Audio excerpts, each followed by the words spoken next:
What's going on, YouTube? Thanks for tapping in with your boy Savage Studios. Much love, much respect.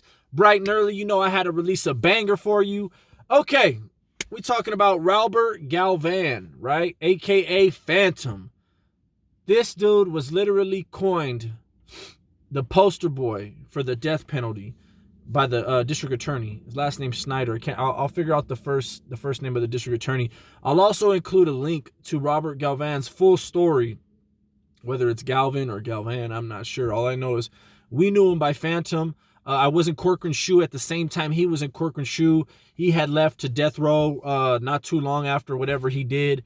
But yeah, when I was there, he was the CEOs had him sectioned off, and they had like blockers underneath his door. You couldn't fish nothing to him. He was just isolated. No one liked him. None of the CEOs liked him, and he was a crazy mofo, and that's why.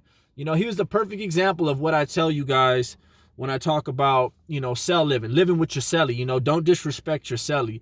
So before we get into this, man, I'm gonna need you guys to straight murk that like button, bro. I'm gonna need you to beat that like button into a coma, airlift the like button, leave the like button in ICU, and eventually take the like button off life support if we have to. But do what you got to do in that like button. You don't got to go that hard on the subscribe button, but hey, if you want to subscribe to the channel, go ahead and feel free to subscribe to the channel. Hit that bell notification if you do subscribe to the channel. Anyways, let's get it going, man. Let's get this rocking and rolling, man. I got two stories I'm gonna tell you guys, but first is Robert Galvan. We're just gonna call him Phantom. That was his nickname. That's what they call him. We're gonna go by Phantom. So Phantom is with the celly. The celly, if you read the click on the link, read the article, you'll see that the celly, I think, had 30 or 60 days left to going home. So off top, Phantom's got 3 life sentences consecutive. So we got 2 cellmates, and this is what I tell you guys. You guys want to go to prison, you guys think you're tough, you want to get in trouble, you want to end up like me, having a short sentence, but having a cellmate who's got multiple life sentences or just never going to get home ever. So already the situation is he should be on high alert. If you're going home soon, you should be on high alert. Now, we have Phantom's side of the story on why he did what he did. The deceased and the dead don't ever speak, man. They don't never get to tell their tale. Me personally, I think Phantom just killed him just to get to death row. I knew someone personally that said they wanted to just go to death row, so they killed their celly. They didn't get to go to death row, though, unfortunately for them. I know they don't tax restitution when you are in death row, and some lifers, that's all they really care about. They don't get money on the books often. When they do, they don't want to have to pay restitution to the state and get half of their stuff, 55% of what they get taken from them. So they will think like that. So I think he was probably pissed that his celly was going home, and probably just wanted to murk him. Probably just wanted to go to death row, use them, and just, capitalized on it. Nevertheless, this is Phantom's side of the story, so let's go ahead and tell it. Phantom said that he was disrespected by his cellmate. I want to say his name was Robert Johnson. He was disrespected by his cellmate when his cellmate called him stupid. Okay, now look, that's not a far stretch. That's not something that's unbelievable, because I know people that probably would kill somebody in a cell if they were called stupid. Now, it just depends under the context of how, but nonetheless, Phantom saying he got called stupid. Phantom got charged with lying in wait to commit this premeditated murder on his celly. So what he ended up doing was slicing his celly's throat. He sliced his throat. He then wrapped an electrical cord around his celly's throat and strangled him. While he was strangling him, he was bashing his head against the concrete bed. Anyone who's been in Corcoran's shoe knows. The beds are side by side as opposed to being stacked bunks. They're side by side with a little middle walkway, and everything is carved out of stone. That's what it looks like. The beds are carved out of stone. They have 2 cubbies on each bed, below each bed, that are carved into the stone. After that, it's just the cement. It's just the cement slab with the 2 cubbies carved into it. So he's beating this dude and smashing his head into it after he sliced his throat and after he strangled him. Now, guys, that's a cold way to go out, man. This is the reality of the shoe that Wes Watson ain't talking about, and that these other guys that have spoke on the shoe haven't really touched base with. Um, because at the end of the day, I don't know if you guys want to hear about this kind of stuff. I don't know if you guys are thinking that I'm trying to promote this, but I honestly see this as the best case to kind of open people's eyes up. Like, bro, if you're out there and you're gangbanging and you think it's cool to kill or you think it's cool to shoot or whatever, you could be Robert Johnson. You could be Robert Johnson landing in the cell with somebody with 3 life sentences. You could be the guy who goes to prison doing his time, gets into a little riot, thinks he's badass, goes to the shoe, slips up and calls his cellie stupid or something, and you could be got. You know how he got him, how he sliced his throat and everything like that? We'll never know.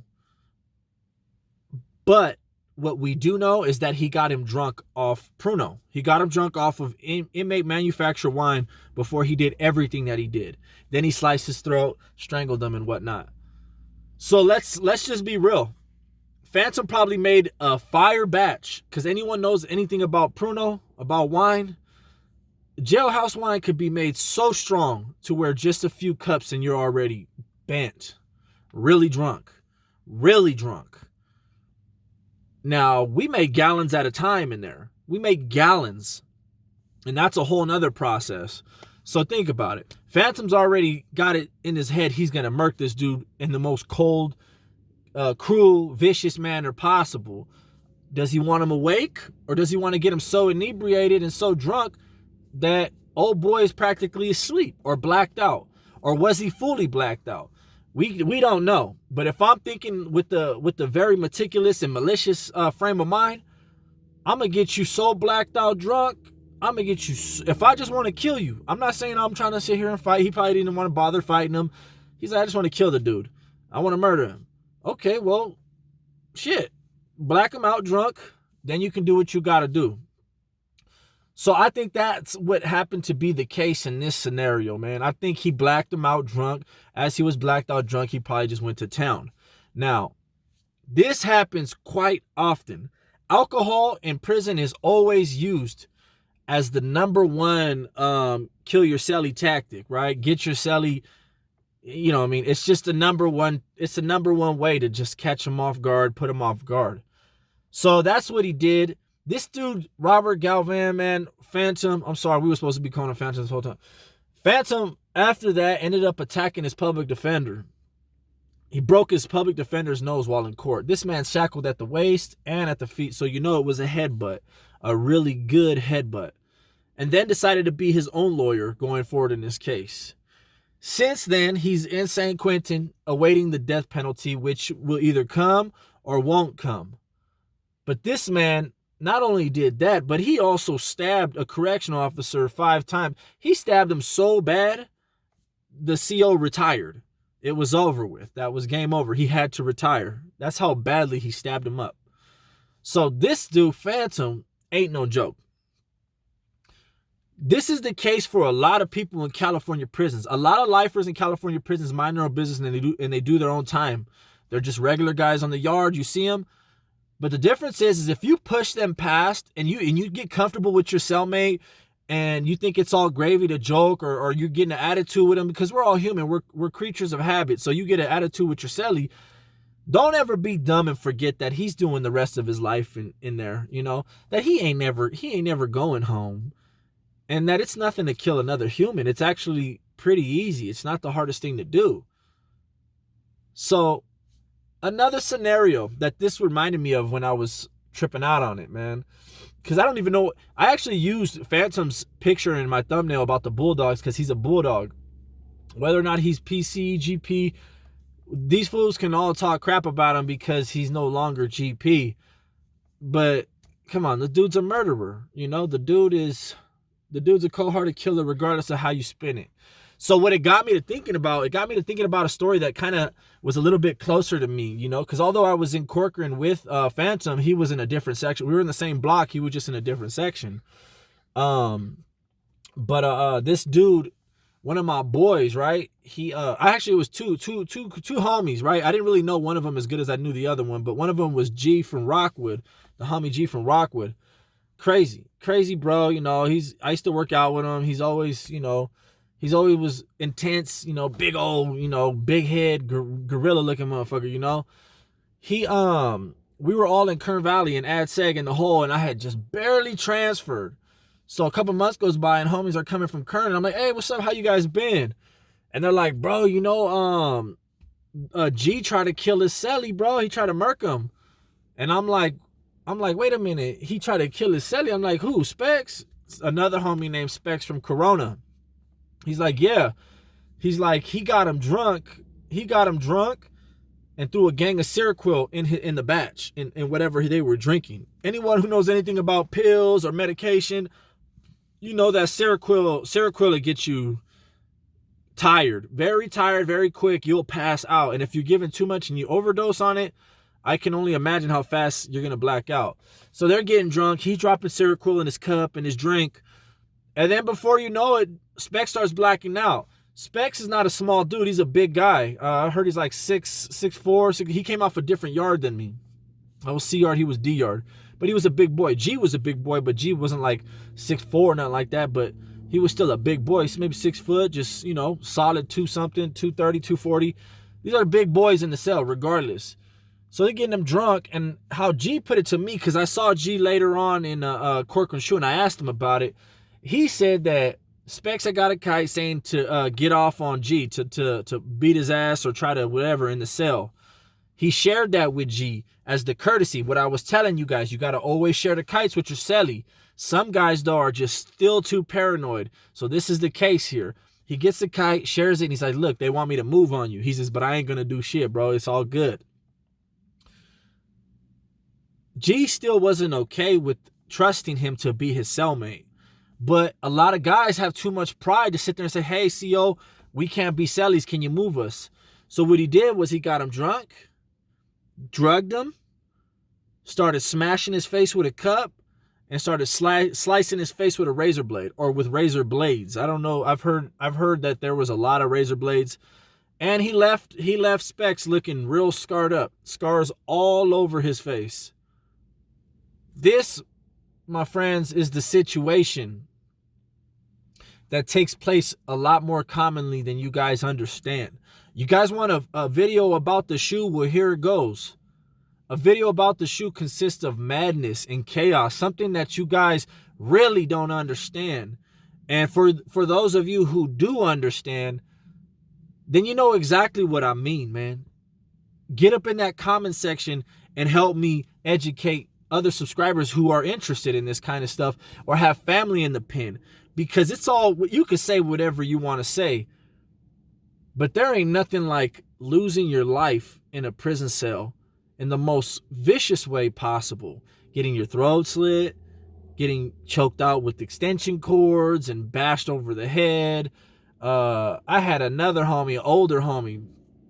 I won't say his name because I got a lot of respect for him. So, but anyways, he blasted his celly. And hit him 15 times, if not more, all up in the spots that should have killed him. And the said individual stays, for some reason, getting airlifted out of different prisons. He just has this weird energy about bringing destruction to his own body. But he survives, and he actually stays alive for some weird reason. So anyways, homie blasted him 15 times because they got drunk, and he also disrespected him. Everything about respect is all you need to know about the shoe. If you have common respect, you'll make it. Unless you land with somebody like Phantom, who just wants to get to death row, and you just happen to be his meal ticket to death row. So my best advice for you guys who want to be in the shoe or do time in the shoe, if you're GP, you're okay because there's rules and regulations, and you're kind of like sheltered from any real animalistic behavior. But if you're SNY and it's no man's land pretty much, anyone can kill anyone. No one cares, So watch who you cell up with. Watch who you go in the cell with because it gets to your mind. There's so many times I'd have bad cellies and I would look at them and I myself, guys, I'm not proud of this at all. I myself would think about like killing them. Like I'd be like, man, this dude is lucky I'm not doing life because if I was doing life, I would kill him already. I would be glad to take this dude down and go to death row my damn self, get up out of here. I don't have to program, don't have to just do my own thing. I used to think about that all the time. But then there were cellies where we did used to get into it so much. It's like, man, I'm probably going to end up having to do this to this man because he's just pushing me on a daily. This is what your boy went through in the shoe. So when I see people make videos about the shoe, it really irritates me because it's like, man, the shoe ain't no trending topic. It ain't no little fad. It ain't no little cool little place of prison where you go and you earn your stripes. Yeah, a lot of people go to the shoe, they get kicked out of the shoe. They go to the shoe, they get kicked out of the shoe. Yeah. But for a lot of other people, the shoe is a place where shit went down for us.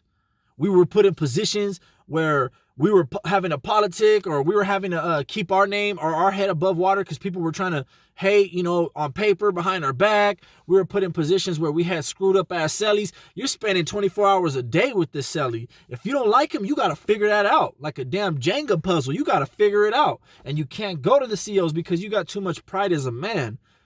Hey, if you want to be a little bitch, yeah, go ahead. Hey, CO, I got to go. I can't be in this cell with this man. I ain't ever done no shit like that. May have dropped out from general population, but let's not get it fucked up. General population is general population. No man can come out and be like, hey, screw the suit. I don't care what you guys think. I'm not programmed with you guys. I'm gonna be on this yard. I'm gonna stay GP. It's never happened in the history of any prison life. No one has ever been able to walk away from them and still stay GP. Now, when it comes to individual men, I ain't ever had to cry to no damn cop, no CO, no security guard, nobody about, hey, can you take me from the cell? Me and him ain't getting along.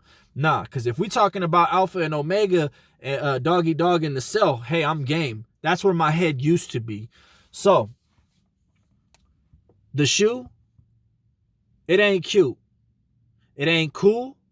And it messed with my head so damn bad that out here on these streets, I'm still recovering. I got out May 9th, 2018, and I'm still recovering. And shout out to the homies. Shout out to my brothers who done years in the shoe.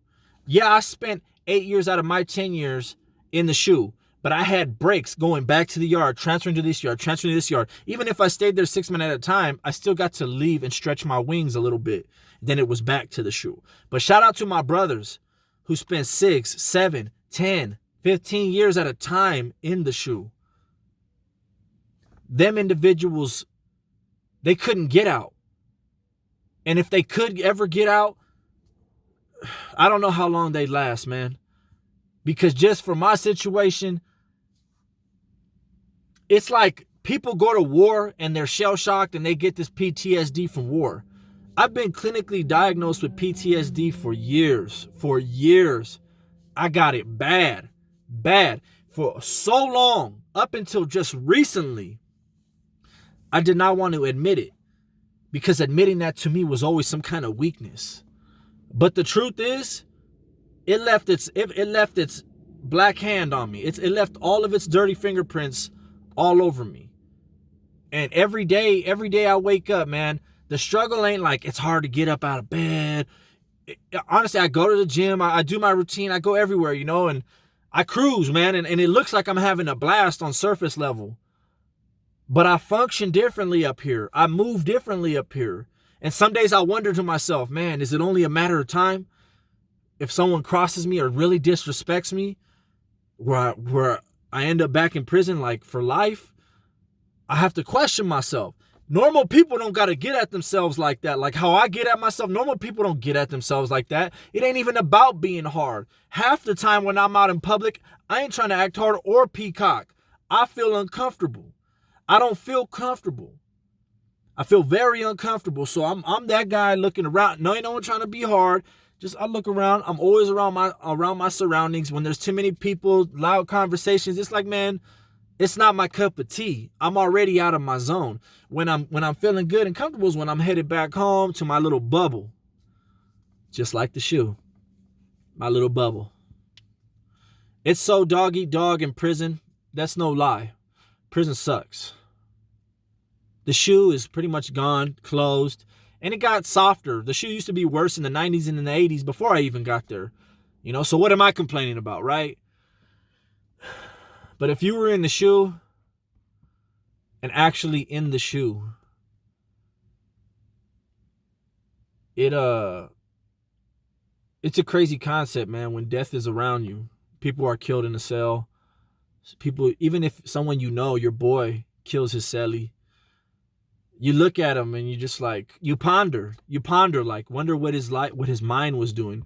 I wonder like what he was thinking as he was strangling him, or I wonder, when the homie was chasing him around the cell, stabbing him, leaving blood. That dude had bloody handprints all over the wall, like an inch thick of blood, all in the cell. I wonder what other dude was thinking. I won't say his name either, the victim. I wonder what he was thinking. And then you look at your cell and you're like, damn, this fool doing all day. We got to make sure we on the same page. And if I even sense any little, discomfort, I'm going to get him. And I was always a knucklehead, so I was always pissing off everybody, pissing off my bros, pissing off the homies. And then my celly was always cool with everybody. So it was like, damn, now I got to make sure I go to yard every time he goes to yard, because these fools might fuck around and slide him a kite or tell him on hand sign language on the yard to, if he'd be down to take me out for my degenerate behavior or whatever. It's not a cool way to live. And then once your celly leaves, you're like, I can breathe again, I'm by myself. Not, you're going to get a new celly because the cops are going to start bringing you interviews. They're going to start bringing cellies to your door to talk to you. Like, hey, what's up, G? What's good? Oh, yeah, my name's Whoopty Whoop. They have to compact people for space, so the cops pressure you and push you to take a celly. I don't know how many people have died this year in a prison cell. I don't. But if you guys were ever able to see an incel murder caught on tape, I think it would change the whole prison YouTubing, watching prison channels and videos for you guys. I think it would put a certain level of, like, I don't know, seriousness into whether or not you even want to watch a prisoner talk. You probably might see us different. Who knows? A lot of you guys probably watch because not only your curiosity, but you're probably related to somebody. And it's the ugly truth that is unseen. Behind the glitz and the glam, the glorification or just the journalism that's being done on all these prison channels. It's a very ugly place. And my condolences for people who have lost their family while their family was incarcerated, because I remember one case, it's like dude got murked. They couldn't even reach any of his family, I think they tried to email and call a couple times, and then they gave up. And I don't know what they do with the body after. I don't know if they take him out back and burn him. I don't know if they throw him in a dumpster. I don't know what they do, but all I know is imagine. Couldn't contact his family. He's just a dead CDC number at that point. He's a CDC number that is expired, and that's it. That's over with. What did I do to stay sane in the shoe? I worked out. Because you can bear a weapon. Oh, yeah. You could book or you could get booked. But your body is your number one weapon. Your body. Hey, still it penetrates skin either way. Fat, skinny, buff, whatever.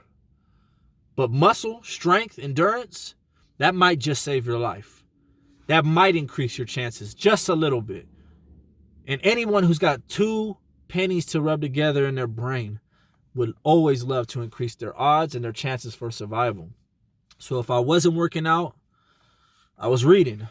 And if I wasn't reading, I was watching TV, if I had a TV at the time. And if I wasn't doing that, I'd be drawing all day long. Every single day. Got some cool cellies. We had fun. We laughed, work out together, bust spreads. We get faded, get drunk. The way I survived in the shoe, flat out, I became a lifer in my brain. Now you tell me, how do you think I'm supposed to recover out here from thinking and embodying a lifer's mentality to now being a free man? I'm supposed to be regular again. I'm supposed to be cool. Everyone talks about fades. Catch a fade, catch a fade, catch a fade. Homie, where I just came from, we didn't talk fade. Fade Fade is cool. Yeah, you can catch a fade on the yard. But where I've done my time, I accepted a whole new reality that is beyond that. That is very permanent. So I'm doing my best to recover. This is the shoe part 3. I hope you guys like this, man. Some crazy stories, my own experience. The shoe ain't no joke. Any shoe in California, any security housing unit, in anywhere in the country, out of the country, abroad, whatever you want to call it. When people are secluded, isolated, deprived of sensory, deprived of a lot of common courtesies, crazy things happen. I hope you guys like this video. I'm out. I got another one coming tomorrow. Much love. Deuces.